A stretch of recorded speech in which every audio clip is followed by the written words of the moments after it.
This conference will now be recorded. Okay, welcome everyone. So this is Roshan, and you are here in our Linux workshop, which we are covering as part of our AWS Cloud PE course. Okay, so this is my AWS account, and I have provisioned one EC2 instance here. EC2 instance is like a VM. Okay, it's not like a VM; it's a VM virtual machine. Okay, so this is my EC2 instance that you see. You can name it anything as you want. That's fine. Linux workshop doesn't matter.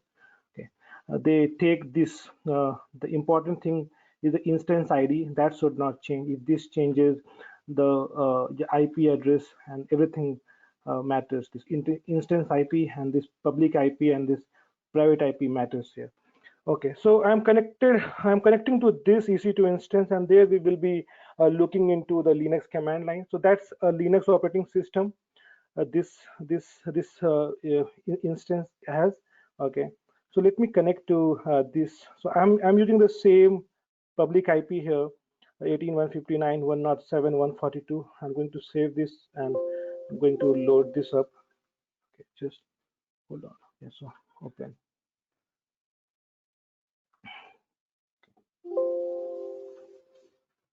Okay, so I have connected to my EC2 instance.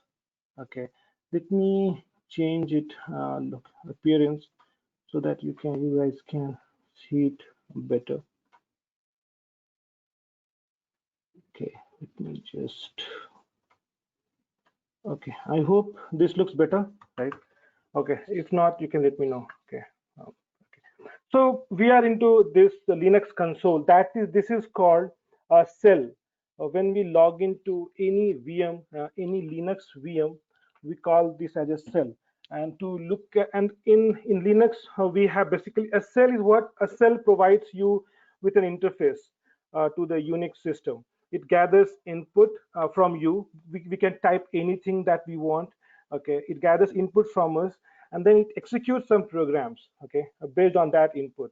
So when a program finishes executing, when a program executes finishes the execution, right, so it displays that program output. Okay, so and that's what and then you get this console again, the cell, you get this control again. Then again you can type this type whatever you need. Okay, and you can just work this out. So this is called a cell. So basically we have two types of cell, okay, in Linux, basically in Unix. So one is called Bourne cell and another one is called C cell. Okay, just to give you, this is called Bourne cell. Okay, that's the spelling, and another one is called C cell. Okay, and then again the Bourne cell is further divided into various cell. Okay, and then what you can find the what cell you have by doing echo. Okay, so like in any programming language, right? Suppose C, you do printf to print something, right? So in Linux, in cell, we use echo. So whatever you echo, it will print. So and if you want ampersand, so it will give you the value. Okay. So I'm trying to find out what cell this terminal is. Okay. So this is bash cell. So this is a Bourne cell, one of the types of Bourne cell. I just mentioned that we have two types of cell, right? So currently I'm using bash cell. So this is the most popular Bourne cell that we have. Bash stands for born again cell. Okay. So Bourne cell has many, you can say like there are four kinds of Bourne cell. One is called Bourne cell itself. Another one is called corn cell. Okay. And then again, because something is called bash, born again cell, we call it. So this is my bash. And then we have something called POSIX, so that we do not use much. Okay, so we have POSIX cell. Okay, but mostly we will be having this bash cell. Okay, and you can just type this command and you can find out what cell you have. Right now I'm having bash. Okay, so this particular workshop is to get you comfortable with Linux command line. So to become comfortable with Linux command line, so we are mostly working in Windows operating system, right? So we know how to navigate a page. how to navigate a directory, how to open a page, how to save a page. We all know these things in Windows, right? But exactly we are talking about another operating system here, Linux. Okay, and we can do the exactly the all the things that we do in Windows in Linux as well. So that's what the thought process should be. You should always think, okay, so we do this in Windows, can we do the same thing in Linux? So when you try to relate the aspects or the things that you do in Windows operating system and try to do the same thing here in Linux, then you start learning everything, and then you start feeling comfortable. And once you start feeling comfortable, it becomes easy, a second language for you, right? And nowadays, it's always was very important skill set to have for any performance tester or engineers or anyone, administrators, this knowing the cell and knowing Linux command line. So it's a very important skill set to have, because most of our applications are deployed in Linux server, right? Not often that we have Windows server. We can have Windows as well, but mostly I would say we have our servers in Linux. So, and we need to be comfortable with that. So this workshop is in line with that. So I'll try my best here in this 1 hour to get you comfortable with Linux. Okay. So that's the first thing that you would like to check, what cell you have. Okay. So currently I have bash cell. That's fine. It's the most common cell that everyone uses. Okay. Now, if you want to find out, just think in that perspective, that what you do in Windows. When you open any C drive, right, you get directory, right? You get files, right? So you want to see, I'm in a certain directory right here. I'm in a certain location. If you want the current working directory, okay. And meanwhile, just for your information, you can paste any information on the chat. Oh, what we are doing here now, Tanisha. So it's a part of the Linux. Okay, so it's part of the course that we have. Okay, Cloud PE course, and we also discuss this Linux. So it is just to get you comfortable, everyone comfortable with Linux command line. That's why we are doing here. So just hold on. Okay, it's a part of the course only. Okay, so yeah, and meanwhile, if you have any questions, you can ping me over the chat.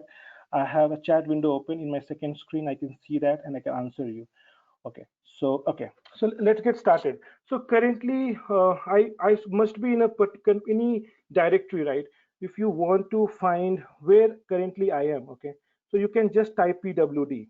Okay, pwd will stands for present working directory. Uh, Mac OS. See, it's a Linux flavor. Mac OS is a different kind of operating system, so not exactly the same, but yes, we are talking about the Linux operating system here. We'll take up those type of questions later. Okay, so you are somewhere, right? You're working somewhere. You are working in a current directory. So in Windows, you can exactly see where you are, because you are so much comfortable with Windows, right? When you open a C drive or D drive, you get to see that, okay, I'm here in this location. I want to navigate to this directory. I want to open this file. So same type of thought process you should have here. So currently my directory is this. I'm here, and if I want to list a file, suppose list all the files in this directory, so I can just type ls stands for list. Okay, or I have a various options to list. I can do ls-l also. So it will give me a long list, okay, of all the files here. And if you want to sort this up, you can also do ls-altr, okay. So it will sort by the time, okay. So we have a lot of options. So ls is the main command that you like to list all the files in a directory, okay. And now if you want to open a file, that read a file, right, that's what you do in Windows, right? So you do a cat of any file. Okay, suppose I'm having this one YAML file. I have it happens to be one YAML file.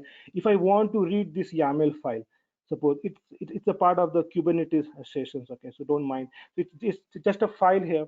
So if I want to open a file here, so I can just do a cat of this file. So this will display the contents, okay, of the file. So cat will just display the content. So I'm having this much of this content in this file. So that's what you need to think, like what you do in Windows, try to do the same thing in Linux, then you'll start feeling comfortable. So this is for the people who are new to the Linux command line and that they're struggling with all the command lines. So this 1 hour of session will help them learn to get started at least. Okay, so now if you want to know who is logged in, okay, who am I, so you can just type who am I. Okay, I'm currently EC2 user. Okay, currently I'm logged in as the EC2 user. My username is EC2. In Windows, when you log in, they do ask, right? Are you an administrator or a? You can go to control panel and add a user, right? The same thing you can add a user here also. The same thing you can do in this operating system as well. So I can also go to the root account directly from here. Okay, I can just do a sudo su and I can directly go to the root account. So now I become the root user. If I now type who am I, I'll be root. I'm root currently. So that's how you go to the root account. Okay, from my EC2 user to root account. And if you want to see that how many users that you have by default, you can do a cat of etc. This is a file called passwd. It's under etc. Okay, if you go to the root directory, see we all know that in Linux everything starts from root, right? So this is the root.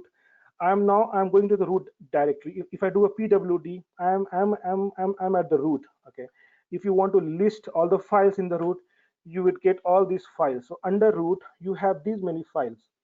Okay, and these files are as important. So in Windows also, when you open a C drive, you get an operating system there, right? And under the program files you get to see a lot of files, right?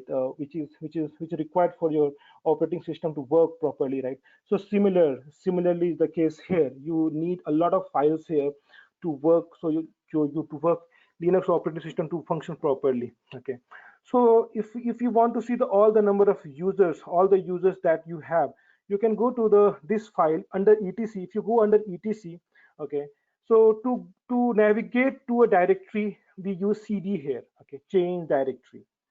Okay, and then you can also go to that file. If you list all the files here, you have a lot of files. Okay, here a lot of files all. And passwd is one of the files that has all the user details, how many users, and in which group they are allocated. So if you open this file, if you do a cat of passwd, you get to see all the users that you have for your in your operating system.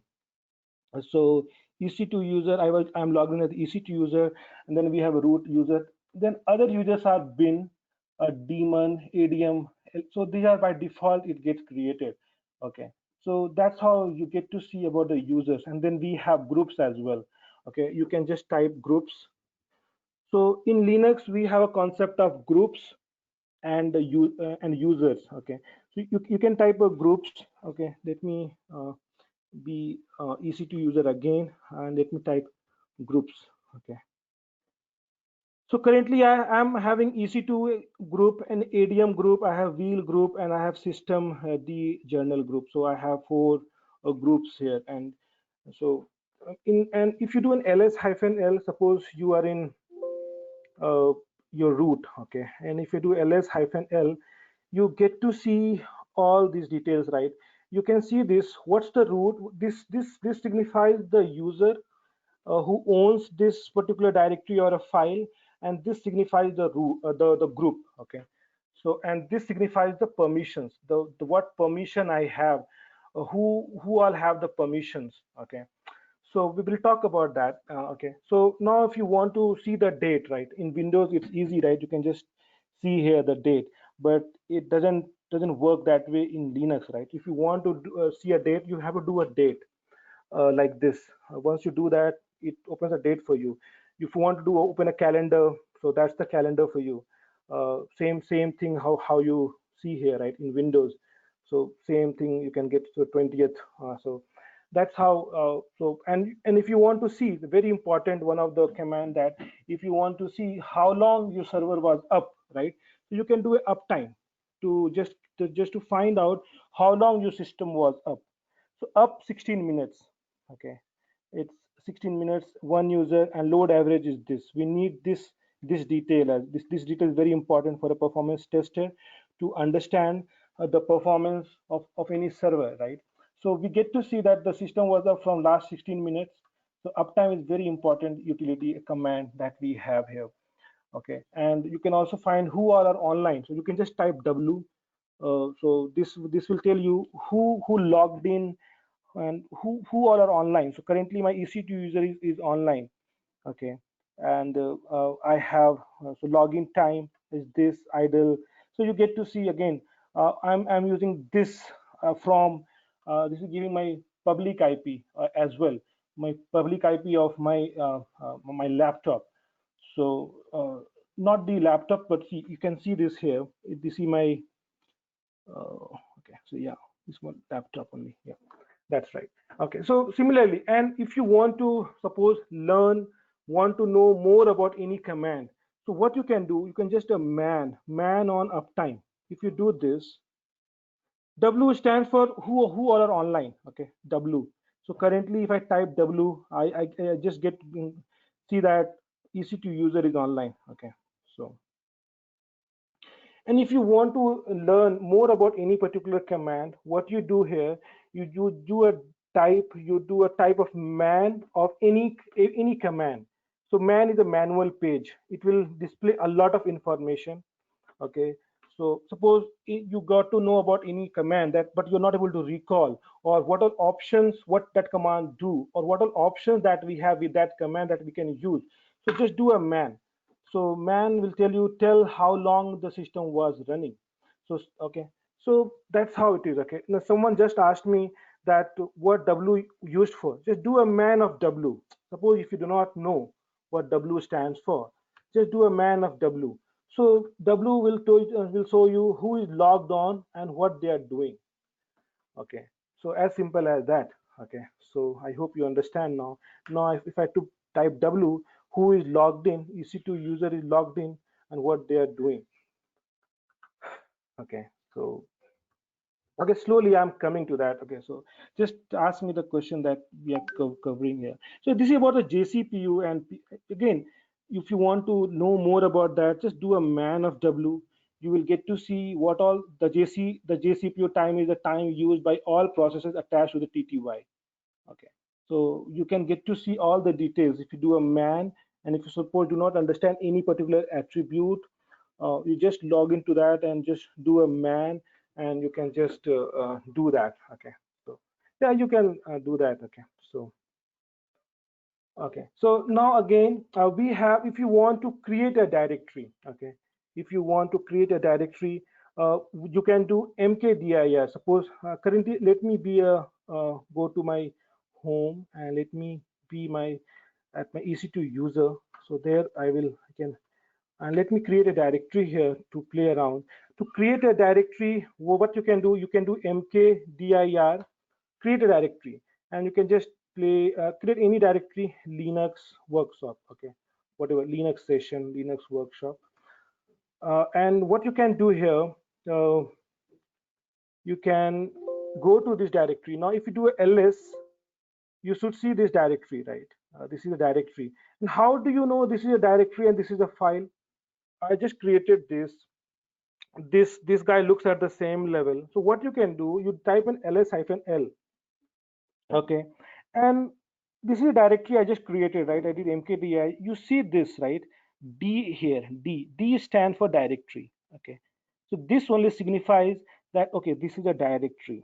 Okay, and if you have hyphen like this is a file. Okay, so this, and then remaining part is your file permission or directory permission that you have. Okay, so this the first letter is very important here to understand if it's a directory or if it's a file. So you can go inside this directory, you can do a cd. Okay, and you now I don't have anything, so it's all about navigating the page. Okay, again, now you can create a file also. uh, Okay, we can do that, Tanisha. We can do that. Not today. In our next session, that is planned. Okay, so we will do that. Yeah. Just hold on with me. Yeah.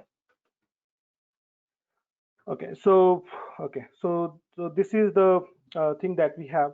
Okay, so what you can do, you can create a file as well. Okay, now I'm into directory. If I do pwd, you can just see that I was under ec2 user, I created that directory, now I'm inside this. Okay, try to relate same thing that you see in windows, and then you can also create a file. To create a file, you can simply do a touch of any file name. Let me give this file name as file1. So now this becomes a file. If I do an ls-l, so this is a file now. Okay, uh, that's how you do it. Now if you want to edit this file, do a vi is the editor that we need to open a file. Okay, so and to insert, to write anything or to find anything in that file. Okay, so do a vi of this file. Okay. O- okay, and then you can just type in insert and you can write this is a dummy file uh, um, created for Linux workshop. Okay. Okay, so you can just do like this, and then you can exit it, and then you can save it. To save it, you need to put colon, W, Q, and this. So W is to save. If you do not want to save, you need not put W. Q is to quit, and exclamation is required. So now I am saving that file. If you want to do a cat of file one, you can see the detail that I just typed in. This is a dummy file created for Linux workshop. And suppose this happens to be a log file. Suppose in our, for a performance engineering, as part of performance, we get a lot of logs, right? We get a lot of logs. So we get debug log, and we get application log. And if you want to look into the error, so basically what you do in Windows, you open a file, and you do Control F, right? You do a Control F to find a word there. You can also do this in Linux as well. Okay, so what you do a vi of file1. Okay, this happens to be, suppose now this is just one line. Okay, but suppose this is like a 10,000 lines. This guy is having 10,000 lines. What you can do, suppose, and you're searching for a word called Linux. Do I have this Linux word or error word somewhere? Okay, what you can do, you can do a forward slash. I just did a forward slash, and it appeared here.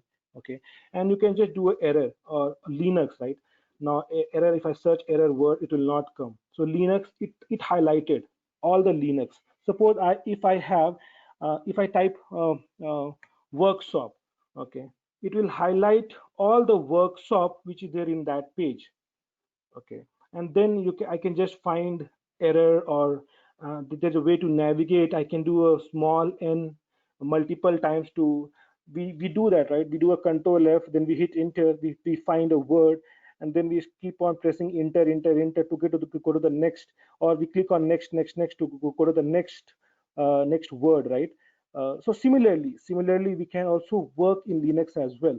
To find any word, you do a forward slash, that word that you are finding, and then you just hit enter, and it will just, if I hit enter again, so search, hit bottom, continue at top, and you can do a small and uh, a great piece to filter. I'm coming to that. Okay, so guys, so just be with me. Okay, okay, so okay, okay, so this is about to find anything. Let me just show you something. Let me copy paste something, some bigger word. Okay, so wiki, let me go to wiki, whatever, performance testing, anything, performance testing wiki. So, any I'm just trying to populate this guy page, my file. Any detail, I'm just going to copy paste. I'm not going to see what is there inside. Okay, I'm just going to copy paste the entire thing. Okay, and let me just uh, do one thing. Let me go to vi mode. Let me just open this file, and let me just insert this. I am pressing I. If I do not press I cannot insert. Okay, now if I'm just, okay, let me just copy it again. Okay, okay, so I copied a lot of things here. Okay, and now I've saved it also. Okay, there is a shortcut to save, escape shift z z, so that will also save a file. Now inside the file I have so much of content, right? Now if I want to search, let's say, uh, uh, tester. Okay, so tester, how many times I have tester, or let me find a word which is like having multiple occurrences. Let me find performance. I think performance would be multiple times, right? So let me do that. Okay, vi file 1. I'm opening in vi editor only. Now I'm doing a forward slash and I'm doing performance. Okay, just hold on. See, so many times performance has come, right? Suppose I'm looking for a word error. I'm looking into the log, I'm doing a log analysis, I'm looking into debug log, which happens to generate in Linux operating system. If I want to see all the errors, you just cannot go one by one, right? Go all the lines. So you have to be smart enough to search these words. So you just type an error or any performance and you just type hit enter. So it gave you first like performance occurrence, right? Now you type small n, it will give you the second entrance, the third, fourth, five. So it will go on. So that's how you do a control F. Okay. You can also do a control G. You can replace this performance word. Okay, the same thing, right? The way you do in Windows, you do a control G and then you find a text and you replace, right? Same thing you can do in Linux as well. So the command to do that is this. Let me exit this. Okay, let me go to again in vi. Suppose wherever the performance was, I want to uh, you replace with benchmark. Okay, I'm going to, my intention is to replace all the performance word with benchmark. So the the command line is that I need to push colon. Okay, s. Okay, so that's how we do it. You need to remember this. Okay, and then followed by the pattern. For forward slash, the pattern is performance, like the word that you would like to replace, and then again forward slash and the one you want to replace with, like benchmark, right? Just type benchmark. I was typing baseline. That's fine. You can type anything, benchmark. Okay, and then you can do a G. Okay, so that's the format. So basically, by doing this, you are replacing all the performance word with benchmark.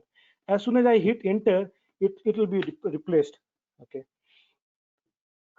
Okay. So let me just save this guy. Okay. Let me just. Okay. I think it replaced only one or all. Let me just do that. Cat.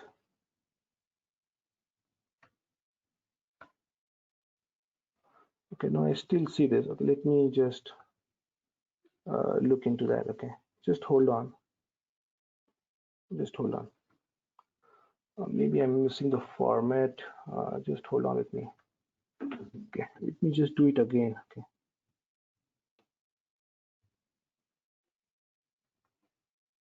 Okay.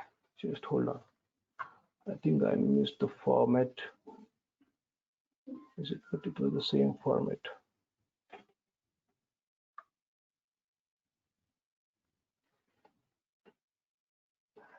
And we have another called SED. Okay, we can also use that. Okay, I think I used the correct one. Let me just do it again. File 1. Okay, let me just type it again. Forwards a colon percentage. Okay, S followed by the pattern that I want to replace. I want to replace all the performance word with baseline or benchmark, whatever benchmark. I use the same thing, a benchmark, and then followed by G. Okay, it should replace. Yeah, I think it replaced, right? Yeah, benchmark. Yeah, it replaced. So 13 substitution at 6 lines. Yeah, so that's how you replace a word. Okay, so you can see the all my performance word. I think I used the same thing. I don't know what I missed. Okay, okay, whatever. So this is the format. Okay, I can give you the format. Okay, so benchmark it, all the performance word got replaced. So that's how you do it. And now you can save this guy. You can do a colon W Q and you can exit this. Now if you open, that will be a change. Okay, so that's how you change a file. There is something called SED also. Okay, so outside without logging to VI mode, you can also replace a word that's called SED. Okay, That's called search editor or a system editor. You can call it stream editor. People call it also search editor. You can do an ACD on a file. Okay. So the format is to do ACD. Okay, followed by hyphen I. Okay, and then you can just do a search. Okay, S, same thing. Okay, so without logging to VI mode, you can do this. Okay, so S is for the substitution. Okay, substitute command, and you can just find a word. Let's call testing. Okay, whatever, testing. You can use it, testing, and then let me use small or let me use the benchmark, the same one I used. I will replace it with baseline. Okay, so search thing, search command, and then you can use, I'm just replacing the benchmark with baseline and followed by G. Okay, that's how it is. And then the file name, this file name. If I have multiple file, I can also give the multiple file.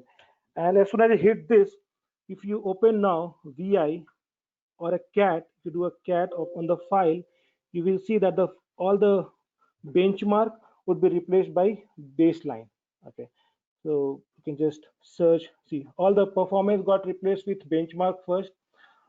I did using in the VI editor mode, and even outside without logging into the VI mode, I just replaced all the benchmark word with baseline. So that's how you do it, right? So Control F and Control G. So that's how we do. Okay, so again we have, suppose if you want to, so it's the etc file is very important. Okay, I was going over the etc file, so let me go over the root. Okay, let me go over the etc file. I can directly go to the etc file. See, this file is very important. So this file has a lot of information. If I want to see the system release, okay, I can, it means the system release means the operating system. Okay, what's the version of the operating system, what operating system I using. So I can just do a cat of system release, and you will understand that what operating system I'm using. Currently, I'm using this Amazon Linux 2 Karu version, something like that. Okay, so directly, if you are somewhere, you can just type cat etc and system release.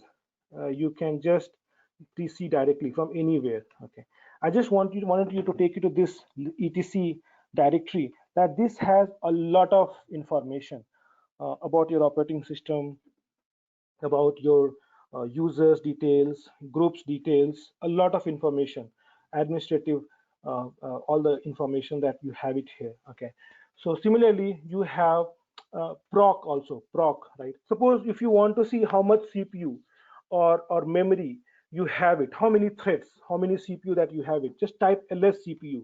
Okay, if you type ls CPU, this will tell you that how many CPUs you have. Suppose anyone asked you how many CPUs your server has. Just type ls CPU. It will tell you the CPU number of CPU that you have. Or suppose if you want to find the RAM, how much free available. So type free. Okay. So free will give you the total memory. I'm having 1 GB of RAM. The instance that I have provisioned, it's having 1 CPU and 1 GB RAM. Okay, and currently I'm using this, and free is this much. So if you want to do human readable format, you can also do that. You just do a free hyphen H. H is the human readable. H stands for human readable. So do that. Now you can see this. You can read this better, right? This guy here. So similarly for the disk also, this is about the RAM, this is about the CPU, and if you want to see the CPU utilization, just do a top. Top is one of the popular command, the most popular command that you have, because it gives you all the information in one shot. Okay, it can give you all the CPU related information. Okay, and it gives you load average also. Okay, it gives you memory details also, and it gives you what process is consuming how much memory footprint. Like you have in Windows Task Manager, right? You open to the Task Manager and look for the processes and how much CPU they are taking. So consider your top command is doing the same thing here for you. Okay, like like how do you do in Windows? So same thing. Okay, so that's how you need to relate things. So whenever you are stuck or you want to learn something, just try to think. Okay, so we do in this in Windows. What option do we have in Linux? and that's how that we need to learn a Linux operating system. Okay. Similarly, for the disk, if you want to exit this, do a Control C. If you want to look at the disk, so df is the command to use. Okay, it will give you the disk that you have. Currently, I'm having, I think, 10 8 GB of disk I have provisioned. Okay. Again, if you want to do it human readable, do a df-h. Okay. So that's how you can do it. Okay. So currently, I provision, because I created this EC2 instance, so I provision only 8 GB of disk. So I have the detail. How much? Suppose if we are having any performance issues, the one of the root cause or one of the regions that you don't have enough space. Suppose you're creating too much of log files, and if you're out of space, your application will perform abruptly. It will behave in an abnormal way, and the root cause would be one of this, that you don't have enough resource. You can come here and check, have you exhausted all the resources here on the disk. So you can look into that. Okay, you can also do a du-sh. Currently, I'm in this directory, right? Etc.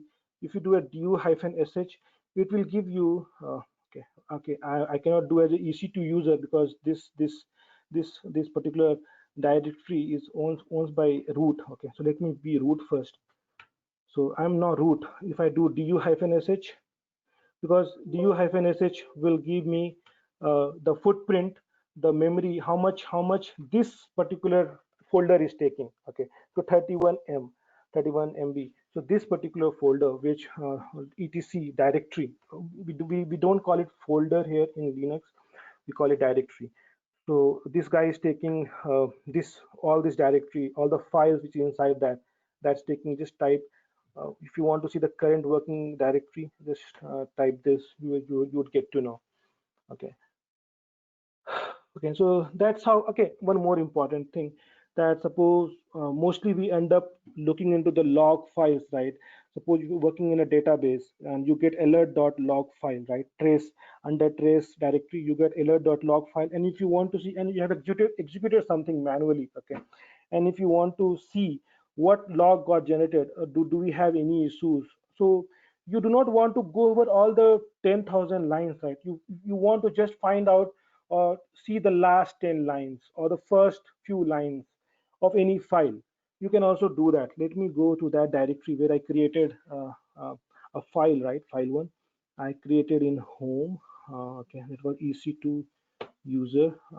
I can hit a tab if I don't remember it, and I can go to a directory. I created a directory, right? What was the directory? I created a directory. What was the name? Linux, right? Yeah, Linux workshop. Okay. Now suppose, now I have a file here. Okay, file. Suppose it's an application log file or debug log file, and I want to see the last few lines. So how to go about reading? I can do a cat, but that will give me a lot of lines, right? I don't want to see those lines. I want to see last 50 lines. So it's a very simple command. I can use a tell. Okay, a tell of this command. Okay, tell. So what it will give you, it will give me the last 10 lines. Basically, it is not giving like a line. Let me do one thing. Let me create one more file, then you'll understand better.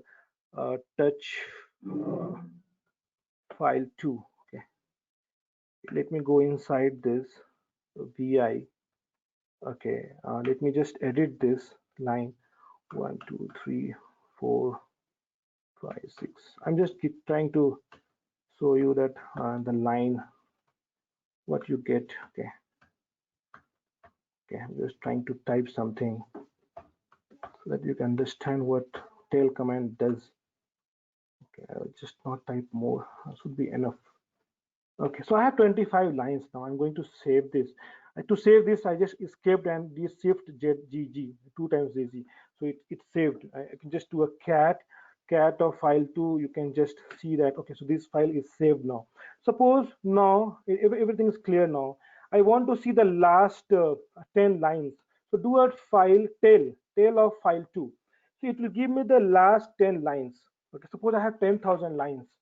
Okay, and I don't want to, I just want to see the last few lines, because I executed something and I want to check if that that created this issue, or what's the issue that I have. So I can just do a tail of that, or I can do a head also. Suppose I want to see the top 10 lines. So do a head of file 2. It will give me the top 10 lines. Okay. And suppose you don't want to open the line, open the file, but if you want to read it, you can do a more also, more file 2. So what this guy would do, this guy would, suppose this is having 25 pages only, that's why it showed everything all at once. Suppose if this guy would be having 10,000 lines, it will display not the 10,000 lines. You have to press space bar and multiple times to navigate. So it will display page by page, more, less. So these are the commands that you use to navigate a particular log file, or any application log file, or debug log file. Okay. So that's how it is. Okay, so let's talk about the file permissions right now. So currently, see, you can see that I'm the EC2 user. The user is also EC2, the group is also EC2, and for this guy I created file2 as the root. So my user is root and my group is root here, both, right? Suppose I want to and this is called permission. Okay, that's called permission. So what do I mean by permission? I mean that first three, these three is for the user. Okay, first three is the user, second is for the group, and third is for the other users. Okay, so that's what the permission mean. And what you can do, you can change the permission based on, suppose you're having a shell script.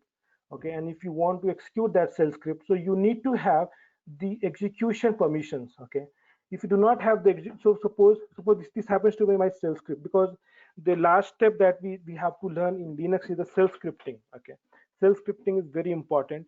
Okay, and if you want to execute a shell script, okay, so you have to have the execute permissions. Currently this user doesn't have the execute permissions.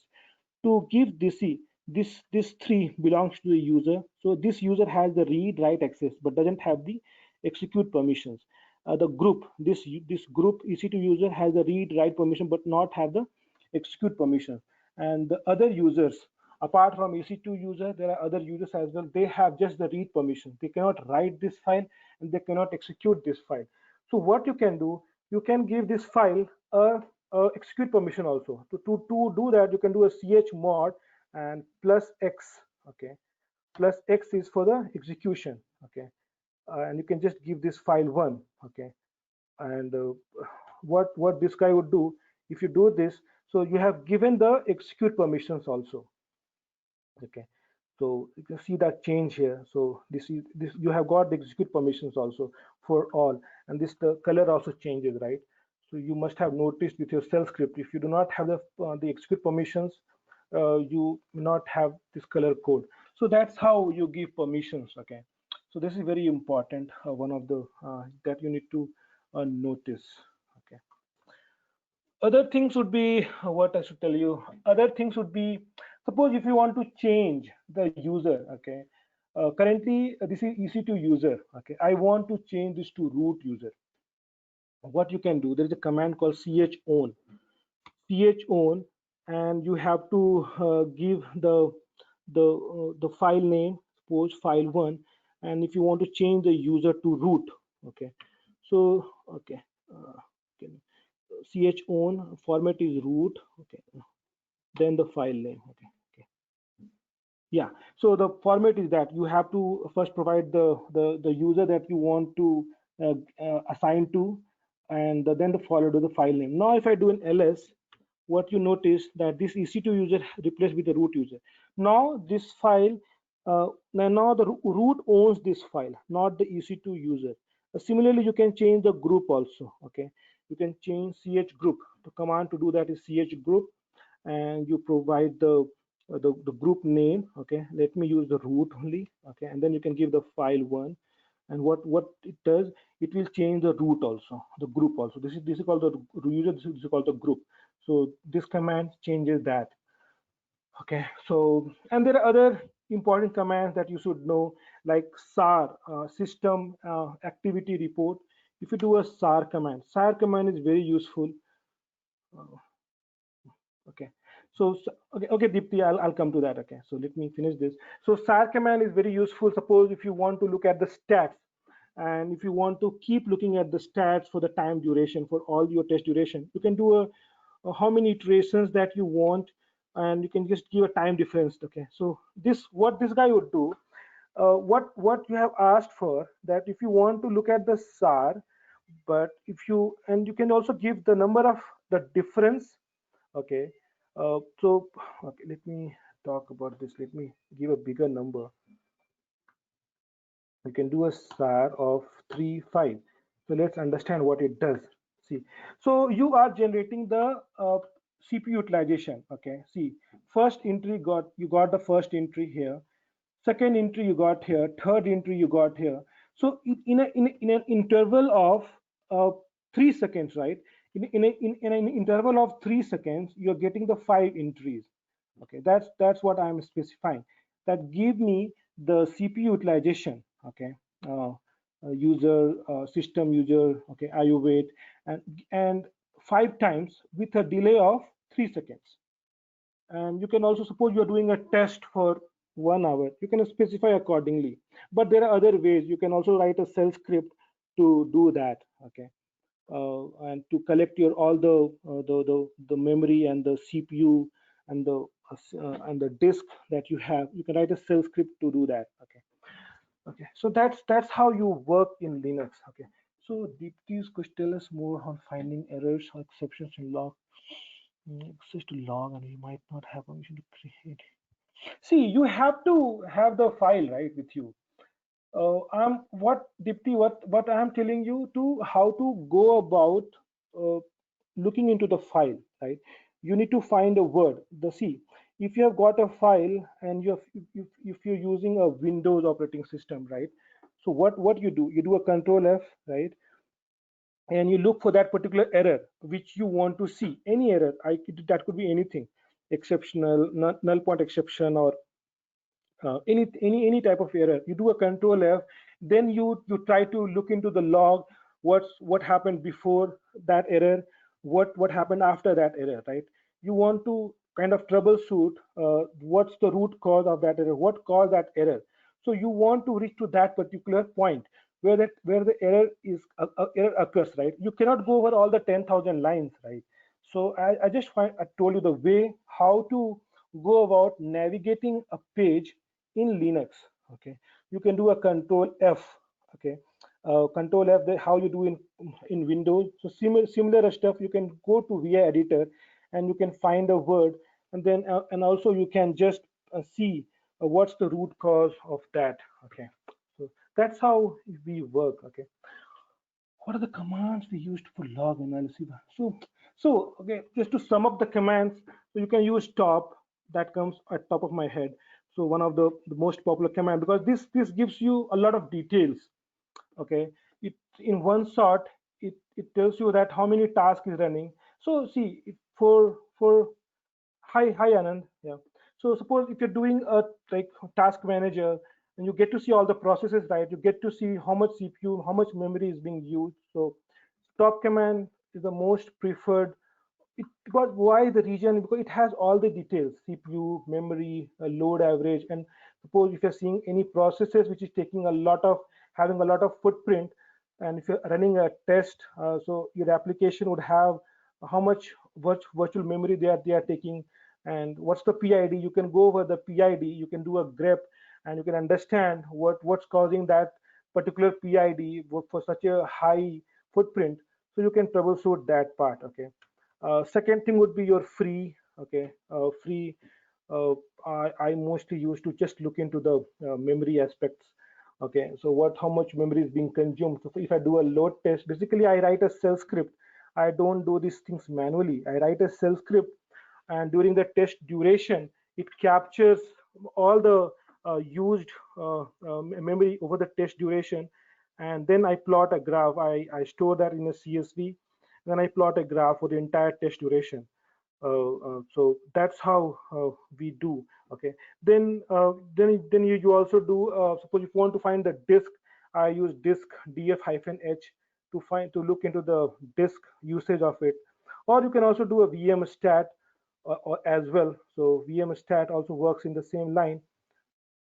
Uh, let me just see that. VM stat can just do a 3-3.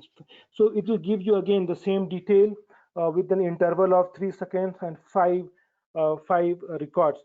So it will keep populating the data 5 times, and you have your memory swap, CPU also. You get this here.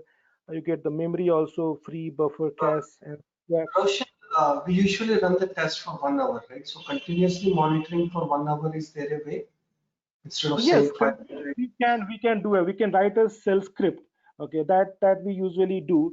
We need to write a shell script, and what we can do for, and we can put a for loop. So inside that for loop, we can just mention these details, that there's a way to write a shell script. I cannot cover right now.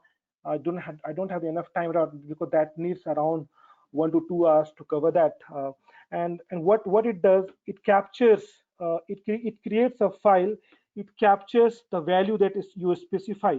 Suppose I mostly do a top command, then I try to mostly use the CPU utilization. I cut this, and for the entire test duration, I will have a timestamp delay. With every 5 seconds, I will capture my CPU utilization, and then I keep plotting it for the test duration. I run a for loop for about 2 hours with 5 seconds delay, and it puts it. I capture all the information, and then I save in a file, and then I take that file and I use the CSV to plot the graph.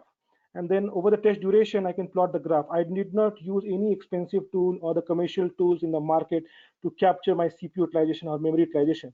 And similarly, I use free-h to capture my used memory.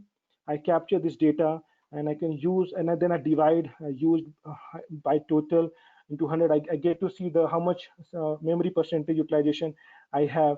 Similarly, for the disk, I can do that. Okay, and then we have a lot of command. We can use SAR command with R option. Okay, if you do that, this will give you the memory. Okay, so if you do not, if you use simple SAR command, it will give you like all the. So the SAR command is very important utility that you have. If you simply use SAR command, so it will give you the CPU stats. So again, if you use SAR command with other option, it will give you some other data. So just do a man on SAR, and you will get to see what all options you have. In SAR command, you have a lot of options. Okay, and if you use SAR command with suppose a lot of details is there. Okay, so a lot of other ways you can, if you use by -u, it will give the CPU or CPU utilization. There are a lot of ways you can do a VM stat, and you can also do capture this. But basically, the way I do it, I write a shell script, and I capture all my CPU utilization, memory utilization, disk utilization for the test duration, and then I compare it along with my like any performance testing tool I'm using, JMeter or Load Runner, Neoload, any tool that I'm using. Along with that, I get to compare my CPU utilization of my servers as well. That's how I Uh, do it.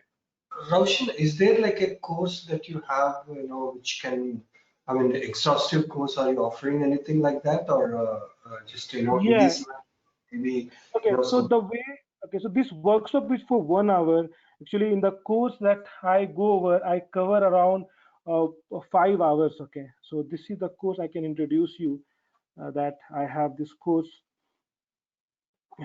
with me. That let me just go over this. Okay. So I have this course here, uh, and then I go over so about all the other things. Then also I talk about the Linux command line here, along with AWS Cloud, microservices, Docker, Kubernetes, and then in Kubernetes I cover EKS mostly, and then Jenkins and CI/CD pipeline, and I cover the entire Linux command line in this course as part of this course. So if you look at the content here, so you'll understand that so this takes around 5 to 6 hours for me to complete this. Okay, and then I go over all the details, and then I go about the self scripting for the performance monitoring as well. I do take up these things as well. So I have a course. So that's the tagline I believe in. Get as comfortable with Linux operating system as you are with Windows. And then we learn about system information. So if you want to know system information, you can also do a uname. can we Okay. put a link on the chat below, Roshan? Sure, Can you put? sure. I can do that. Yeah. So this that's the link. So suppose if you want to look at the system information, you can do a uname -a. It will give you the kernel and the operating system that I'm currently using. Then how to install about packages. So currently this CentOS, this Amazon 2 is in the CentOS family. So this yum command works. So what I can do, I can do a yum update, and then what it will update the packages. So currently I don't have any packages to update, but if suppose this operating system happens to be Ubuntu, right, then yum will not work there. I need to use apt there. So then I talk about the entire thing here. So I have, for your reference, I have this course, and then I just take up also the cloud, as well as I take up the cloud, the entire cloud concept, AWS, and then talk about the software architecture, what's microservices, monolithic, what's the differences, and how to, where do we host microservices, talk about containers. Then I talk about Docker. Docker is one of the container engines. And then I talk about Kubernetes. It's about the EKS, Elastic Kubernetes Service, that we have in Amazons. Then we talk about DevOps. So how we perform performance engineering in DevOps. So that's how we do it. Okay. So the entire course. So that's the course you have. Mukit has a question. I don't have any experience in IT, but I want to learn AWS and Linux. Sure, Mukit. So that's the place. So the best part, so this is the course, okay? If you go over the link that I just provided in the chat window, you can go over the syllabus here, course syllabus, and I take up everything from scratch. You need not have background knowledge. The same way, I hope you understood the Linux session, though you're not from IT. If yes, you are in a good hand. So because I cover everything from scratch, if you have understood today the Linux session, the same way we go about all our chapters, all our courses topic. Okay, so the same is the approach. Okay, we do cover AWS and Linux and Docker, Kubernetes, and Jenkins. That's the part of the DevOps. Yeah.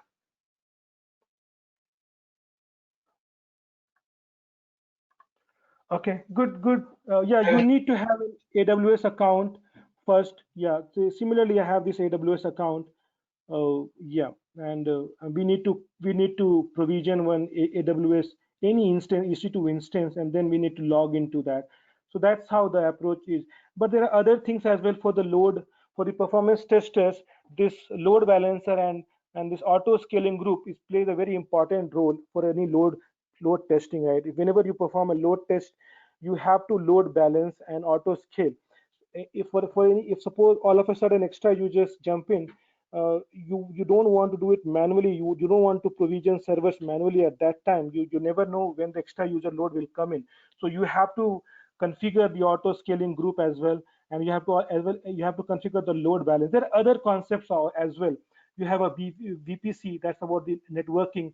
If you don't get it right, the security will suffer. So to architect any cloud solution, you have to have your VPC corrected.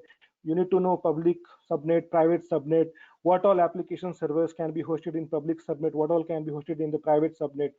So we take up all these things. Okay, so in part of the AWS course, and all of, you can just go over the detail over the link. Yeah. So that's about it. Uh, so so thank you everyone for joining. So that's the part of the workshop today. Yeah. If you have any question, feel free to ask. Yeah. Roshan, this course will help to give the any take the any certification from the cloud side. Yes, And if you, so this particular, see, I am myself cloud architect, solution architect, so associate certified. Okay, so I was just typing my email ID. Okay, so yes, so this course, I was talking about this course, right? So yes, so if you go over this course, you can go over this certifications named cloud practitioner and solution architect associate. I have made up this course. I have, so that it covers around all the important concepts. Okay, and you will get comfortable. So if I talk about the course, I'm covering around 20 to 25 AWS services. Okay, even more than that. A lot of services I have not even mentioned. Just to name a few, EC2 instance, that where we create instances. IAM is the identity and access management where you create users. Lambda is a serverless offering. CloudWatch is the uh, out of the box monitoring feature of AWS. SNS is a simple notification service. Elastic Load Balancer, auto scaling group.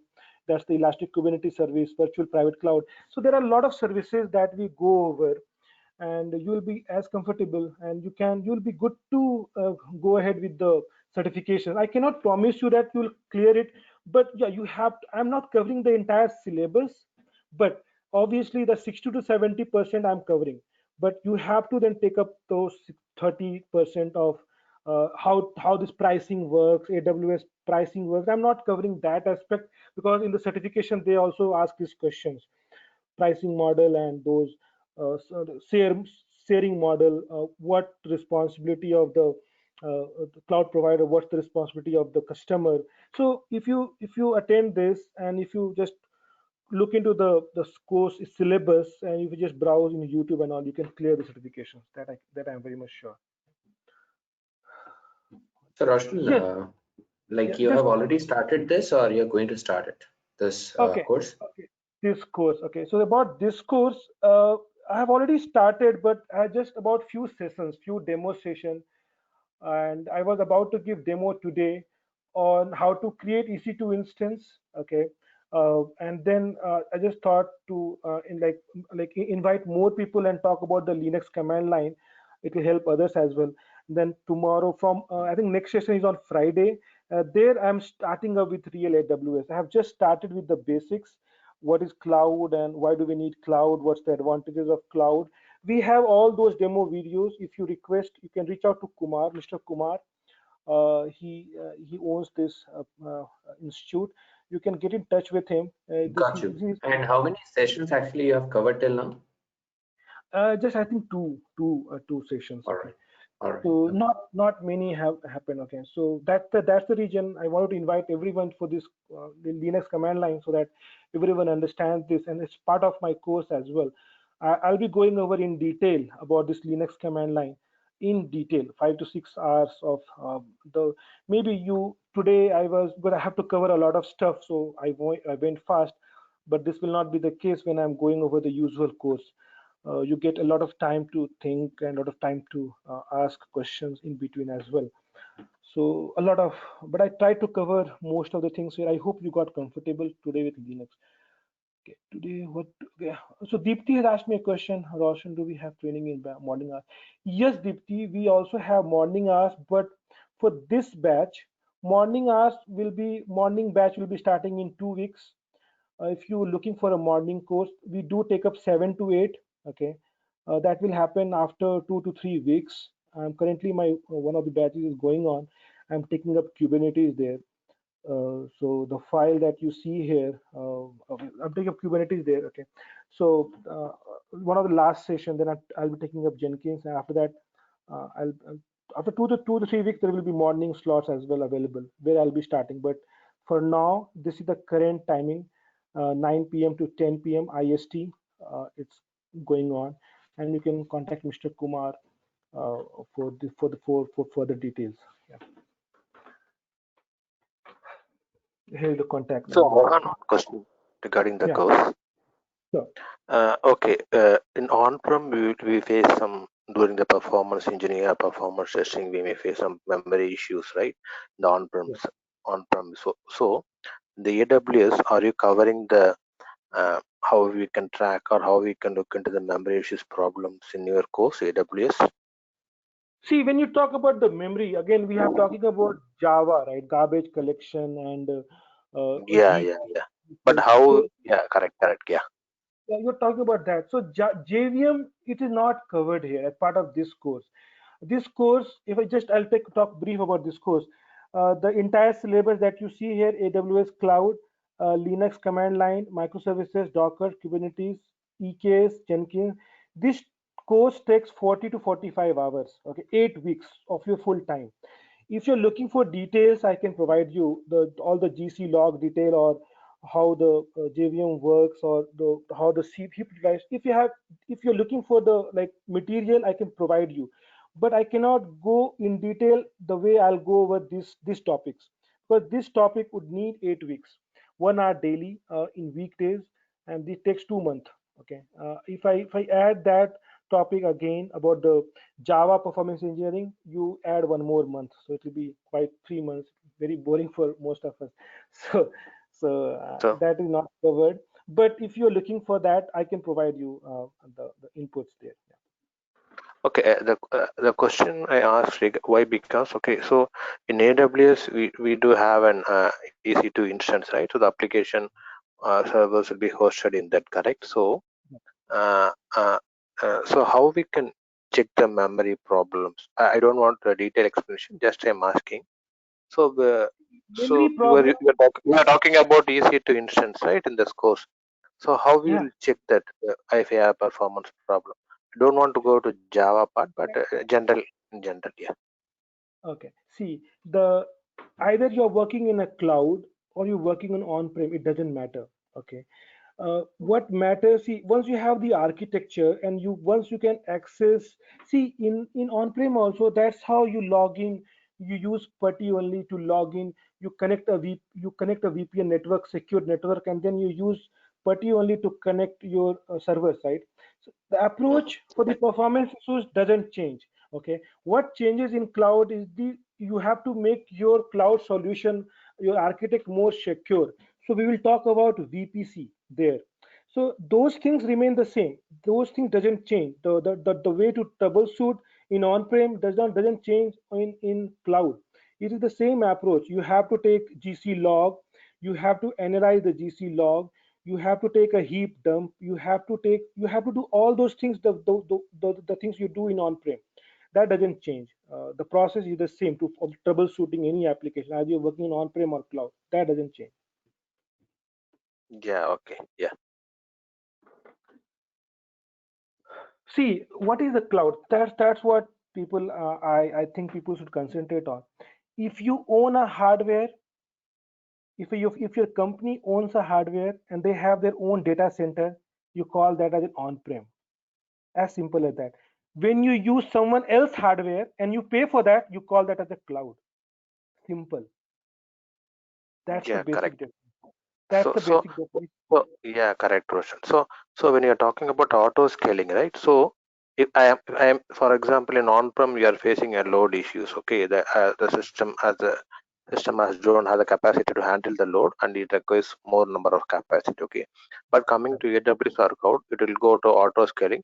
Automatically it will inject Yes, additional automatic. servers, right? Yes, yes. Yeah.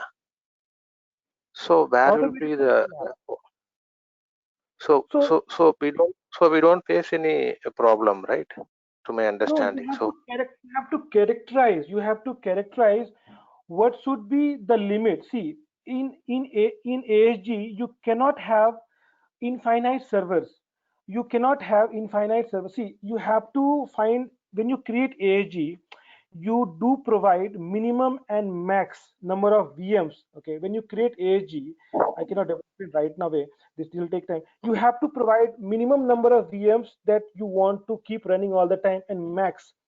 It will never go outside the max. To find the capacity, that how much one instance can accommodate users of, user means your application load, right? You need to find out how many users can be accommodated in one EC2 instance, and accordingly you have to make a choice in the auto scaling group that maximum, max to max, I need to have these many servers allotted. Suppose let's talk about this Black Friday. Obviously when this Amazon puts on sale, they go on sale, obviously the user hits increases, right? And then they use this load balancer and auto scaling group to accommodate the extra load. That's why their application doesn't go down. So that's the power of auto scaling. The servers will be auto scale, but you need to also know that how many servers can be accommodated in one EC2 instance, so accordingly you will have the max number. So that's the part of the testing. Yes, and obviously when you have this auto scaling group, it reduces a lot of burden from a performance test, because servers get auto scale, but the performance on any server should not degrade, right? You should not throw additional resources even if performance is bad. If you see for one EC2 instance, when you test in real time, you take one EC2 instance and then you test the how many users max can be accommodated in that user load. So you do need to benchmark that, okay, for this, for at least, okay, say 100 users, you do have a you are not compromising on the SLA. The response time is just fine as we have defined it on the in the SLA. So now, keeping the 100 users, how many servers you would need? You can just have a like idea about your application. Maybe max user can go to 1,000. Okay, so you can have 10 to 12 servers as max. So that auto scaling group has to be configured as per the user's requirement of your application. So that's what we will do, and we will go about how to configure auto scaling group and what all CloudWatch alarm. See, auto scaling group triggers on a particular basis. You have to put some conditions. CPU utilization, if CPU utilization goes above 60%, provision 2 more instances. So you need to put some condition. It automatically, it will not happen. You have to put some condition. Okay, if you see the CPU utilization is 60% for about 10 minutes, then scale up. Take this action. Take scale up one user. Take scale up one EC2 instance or scale up two EC2 instance. So you need to Yeah. configure this. So that's how it works, and you need to configure this with load balancer. Okay, both goes hand in hand. So because when you create additional EC2 instances, the load balancer has to be configured to take up, so that the additional EC2 instance gets enrolled in the load balancer group as well, that we call target group. So that's all we will talk about. How do we configure and how do we do all those things? I hope you got the clarity now. Yeah, correct. Yeah. So you were covering any continuous performance testing in your course? Yes, that's part of the CI/CD pipeline. We do create CI/CD pipeline. If you look at the course detail, you will understand that we are doing everything on the cloud. Okay, we are not doing anything on-prem on my laptop. Everything, I will be provisioning one server. We'll call that as a testing server. We'll create one server. We'll call it the production server. We'll create a CI/CD pipeline. We'll create a performance job, and everything will be automated the way it happens in real time. When a developer checks in the code, uh, that build will trigger, and eventually, if that gets successful, your performance job will trigger. It will run your performance test. Will be demonstrating using JMeter. It will run a performance test, and once that test passes, only it will goes to production. So we will demonstrating all these things. Okay, here, yeah, as part of the CI/CD. Yeah. And how to configure automated feedback, email notifications, how to create Jenkins freestyle jobs, and then how it works. So Jenkins is a third-party tool, but suppose if I don't have to use Jenkins, and is there any other AWS services that can be used instead of Jenkins? Yes, we do have some AWS services, so we'll go over that as well. So that's what we deal in the course. Yeah. Yeah, You can thanks. go over. Sure. Yeah. I think you have the link. You can go over the link. Yeah, Sure. Yeah. sure. Okay, I think we are good. I hope everyone you learned something on the Linux. I hope I was able to make this 1 hour session worth. Okay, I hope to meet you again with some other workshops in future. Yeah. Thank you, everyone. Yeah. I'll stop the recording now. You can still ask any question. I'll be still there. I'll stop the recording. Just thank you.